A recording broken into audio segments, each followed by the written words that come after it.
Sharma. Welcome to study with Parul. तो viewers, कल हमने हमारे पार्ट 1 में पढ़ा था एनसीईआरटी क्लास 8 का चैप्टर 1 संविधान, और इसमें हमने पढ़ा था कि संविधान किसे कहते हैं, संविधान की परिभाषा और संविधान के प्रकार में हमने पढ़ा था विकसित संविधान और निर्मित संविधान। तो आज हम अपने प्रकार को ही कंटिन्यू करेंगे। तो देखिए, आज हम पढ़ेंगे संकलन के आधार पर संविधान कितने प्रकार के होता है। पहला है लिखित संविधान, यानी कि ऐसा संविधान जिसका ज्यादातर भाग एक या अनेक अनुच्छेदों में लिखा होता है, जैसे कि अमेरिका का संविधान हुआ, भारत का संविधान हुआ या कनाडा का संविधान हुआ। वैसे लगभग देशों के जो संविधान होते हैं वो लिखित रूप में ही पाए जाते हैं।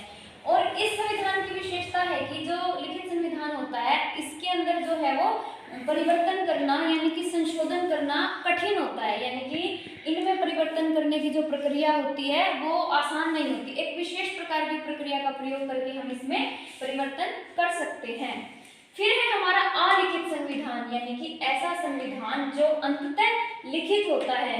ऐसा संविधान किसी व्यक्ति या सभा द्वारा नहीं बनाया जाता, और ऐसा संविधान जो होता है समय की मांग के अनुसार इसमें परिवर्तन हम कर सकते हैं, और इसमें साधारण बहुमत से भी हम परिवर्तन कर सकते हैं, जैसे कि यूके का संविधान जो है वो अलिखित संविधान कहलाता है। नेक्स्ट है हमारा आकार के आधार पर संविधान। पहला है हमारा लघु, यानी कि छोटा, यानी कि ऐसा संविधान जो आकार की दृष्टि से छोटा है, यानी कि छोटे का मतलब कि ऐसे संविधान जिसमें अनुच्छेदों की और प्रावधानों की संख्या जो होती है वो कम होती है। फिर है हमारा दीर्घ, यानी कि बड़ा संविधान, ऐसे जिसमें अनुच्छेदों व प्रावधानों की संख्या क्या होती है, ज्यादा होती है, राज्य सरकारों के बीच बराबर बराबर होता है, जैसे कि यूएसए का।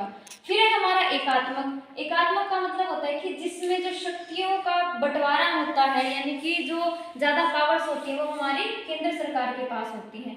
इसमें जो शासन होता है वो एक ही स्तर पर होता है, जैसे कि ग्रेट ब्रिटेन। और भारत के संविधान की जरूरत क्यों, हमें संविधान की जरूरत ही क्यों पड़ती है।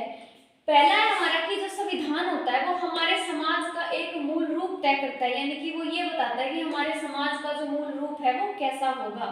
फिर है कि संविधान जो है वो ऐसे नियम या कानून बनाता है जिससे कि जो सत्ता के लोग हैं या जो सत्ता है वो दुरुपयोग करते हैं, उसको उस दुरुपयोग को रोका जा सके। नेक्स्ट है, जो संविधान है वो हर भारतीय नागरिक को समानता का अधिकार देता है। समानता का अधिकार का मतलब है कि किसी भी व्यक्ति के साथ धर्म, जाति, लिंग या उसके जन्म स्थान के आधार पर किसी भी प्रकार का भेदभाव नहीं किया जाएगा कानून के। अब है हमारा कि संविधान के कार्य क्या है। संविधान बन गया, इसमें नियम लिखे गए, शक्तियों का बंटवारा कर चुके हम। अब संविधान कार्य क्या करता है। पहला है कि जो संविधान है वो नागरिकों के हितों की रक्षा करता है, यानी कि जो हम भारत के नागरिक हैं, जो हमें अधिकार मिले हुए हैं, जो हमारे हित हैं, उनकी रक्षा कौन करता है, संविधान करता है। फिर है कि किसी भी देश की जो राजनीतिक व्यवस्था होती है वो कैसी होगी, वो संविधान तय करता है। नेक्स्ट है, किसी भी देश की शासन व्यवस्था को संविधान के आधार पर ही चलाया जाता है। शासन व्यवस्था मतलब कि हमारा देश कैसे चलेगा, सरकार कैसे काम करेगी अपने देश को बढ़ाने के लिए या उसको विकसित करने के लिए, इन सब नियमों का वर्णन क्या है, संविधान में ही है। इसीलिए कहा गया है कि संविधान के आधार पर ही देश शासन व्यवस्था को चलाया जाता है। फिर है कि जो संविधान है वो देश की बुनियादी संरचना को बनाए रखने में भी हमारी मदद करता है। हमारे संविधान की जरूरत क्यों, हमें संविधान की जरूरत ही क्यों पड़ती है। पहला है हमारा कि जो संविधान होता है वो हमारे समाज का एक मूल रूप तय करता है, यानी कि वो ये बताता है कि हमारे समाज का जो मूल रूप है वो कैसा होगा।